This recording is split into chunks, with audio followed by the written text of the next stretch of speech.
Oggi a Dai Roma News, il ritorno di Abraham. Approvato il pubblico interesse. La linea verde convince a metà. Faticanti e Pisilli al mondiale in Argentina. Improcedibilità per l'arbitro Serra. Inizia Dai Roma News. Anche oggi benvenuti alla nuova edizione di Dai Roma News. Prima di iniziare ti ricordo di mettere un mi piace e non mancare di iscriverti al nostro canale. La trasmissione viene pubblicata ogni martedì. E adesso partiamo subito con le notizie del programma.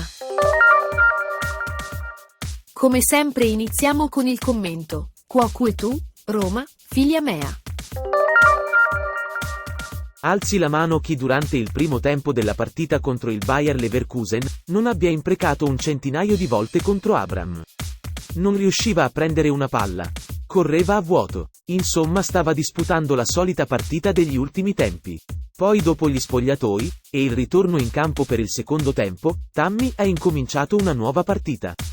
Finalmente riusciva a controllare la palla, invece di vedersela rimbalzare davanti, come una anguilla imprendibile. Riusciva pure a saltare più alto del suo difensore ed a spizzare la palla, a destra e a sinistra. Cosa che nelle ultime 50 partite sembrava per lui, alto più di 190 cm, irraggiungibile. E che dire della palla ricevuta dal santissimo Edoardo Bove? La controllava, riusciva a smarcarsi e a tirare in porta. Sì, avete capito bene. Ha tirato in porta e ha preso lo specchio della porta. La palla non è andata in curva, e non l'ha persa come suo solito. Miracolo! E sulla ribattuta del portiere, il santissimo Edoardo Bove segnava il gol dell'1-0. Quoque tu, Abraham, fili mi? Non ci posso credere. Finalmente è riuscito a non ricevere le solite imprecazioni che ultimamente i tifosi romanisti hanno riversato in maniera bonaria, alle sue, usando un eufemismo, giocate. Alla prossima! La prima serie della telenovela Stadio della Roma è giunto al termine. Il 9 maggio scorso è stato approvato il pubblico interesse per il futuro Stadio della Roma dall'Assemblea Capitolina. 32 voti a favore, nessun contrario e 3 astenuti.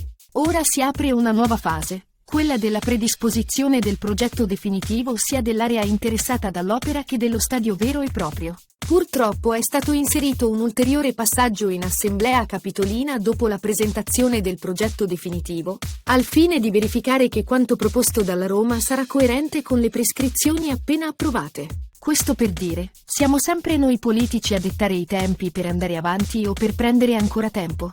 E speriamo che nel frattempo non cambi nessun assessore, poiché siamo certi si ricomincerebbe il solito tran tran. Da parte nostra continueremo a seguire ogni passo di questa stucchevole telenovela. Alla prossima serie. Questo è il momento per il punto del mister. La Roma ed il nostro allenatore puntano tutto sulla Europa League. Si è capito dopo aver visto la squadra titolare in campo contro il Bologna, la cosiddetta linea verde, che ha convinto ma solo a metà. Nonostante tutto, la partita contro gli Scaligeri è stata buona, e se c'era una squadra che doveva vincere, quella era la nostra. L'arbitraggio di Orsato è stato intimidatorio e spiego il perché.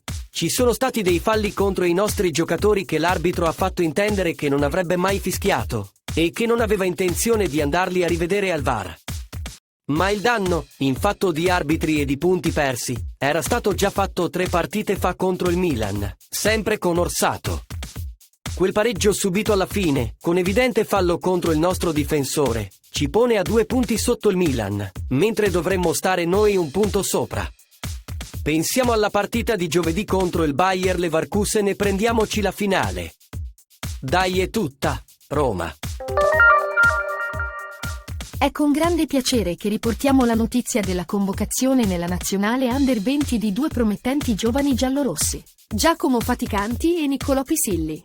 I ragazzi sono stati scelti dall'allenatore Carmine Nunziata per il mondiale Under 20, in programma in Argentina dal 20 maggio all'11 giugno. Siamo certi che la squadra primavera saprà sostituire i 2 giovani in questa parte finale del campionato senza doverli rimpiangere, poiché per i ragazzi questo mondiale è senz'altro una grande opportunità.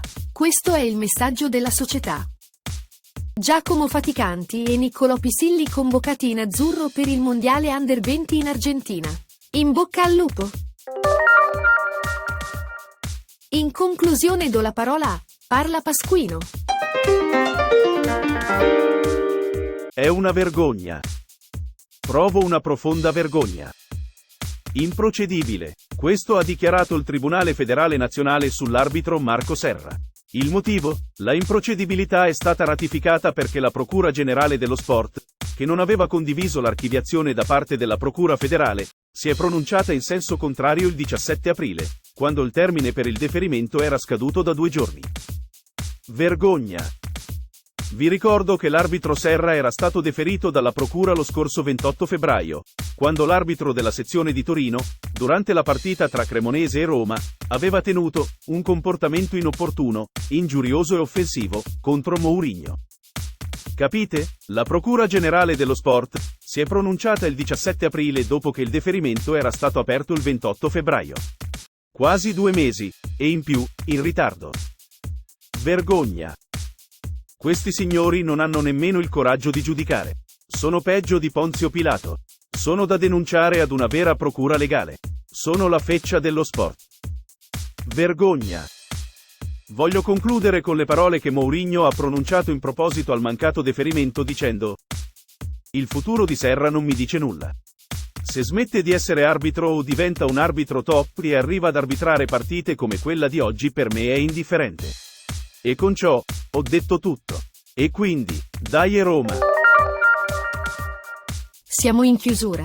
Se ti è piaciuta la trasmissione metti un mi piace. Ricorda di seguire le nostre notizie, iscrivendoti al nostro canale. Per riascoltarci, noi pubblichiamo ogni martedì. Vi auguro un buon proseguimento e appuntamento alla nuova edizione di Dai Roma News.